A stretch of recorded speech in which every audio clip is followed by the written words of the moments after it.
अस्सलामु अलैकुम वरहमतुल्लाहि वबरकातुहू। उम्मीद है कि आप सभी हजरात अच्छे से होंगे, ठीक होंगे। अल्लाह तबारक व तआला से दुआ है कि अल्लाह तबारक व तआला आपके उम्र में और आपके रिस्क में बरकत अता फरमाए। क्योंकि आज हम बात करेंगे जुम्मा की सुन्नतों के बारे में, यानी जुम्मा की सुन्नत और जुम्मा की सबसे अजीम इबादत कौन सी है, जिस इबादत की वजह से हमें 80 साल के गुनाह माफ़ हो सकते हैं और 80 साल की इबादत का सवाब मिल जाएगा।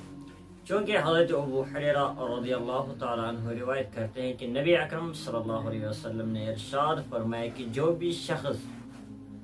इस दुरूद शरीफ को बाद असर, जुम्मा के दिन असर के बाद अपनी जगह उठने से पहले 80 मरतबा ये दुरूद शरीफ पढ़े, अल्लाहुम्मा सल्ली अला मुहम्मदिन नबिय्यिल उम्मी व अला आलिहि व सल्लिम तस्लीमा,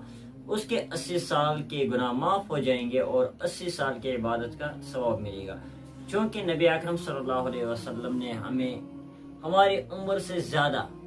यानी अगर हमारी उम्र 40 साल है या 50 साल होगी, 100 साल होगी,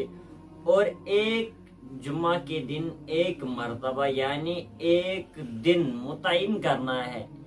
इस वजीफे के लिए, और उसके बदले हमें अल्लाह तबारक व तआला इनाम में क्या देता है, 80 साल की इबादत, और वो इबादत जो अल्लाह तबारक व तआला ने कबूल की हो और उन खताओं को माफ़ कर देता है जो हमसे अनजाने में हो चुके हैं।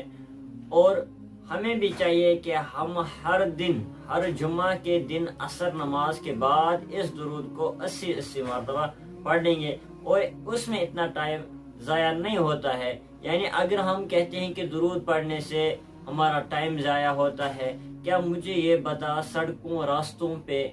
घूमने से क्या हमारा टाइम ज़ाया नहीं होता है? उससे बेहतर यही है कि हम मस्जिद पाक में बैठकर बस इस तस्बीहात को पूरा कर ले। अल्लाह तबारक व तआला अपनी बारगाह में उस वजीफ को कबूल फरमाएगा और हमें भी 80 साल के गुनाह माफ़ हो जाएंगे और 80 साल के बाद का सवाब मिलेगा।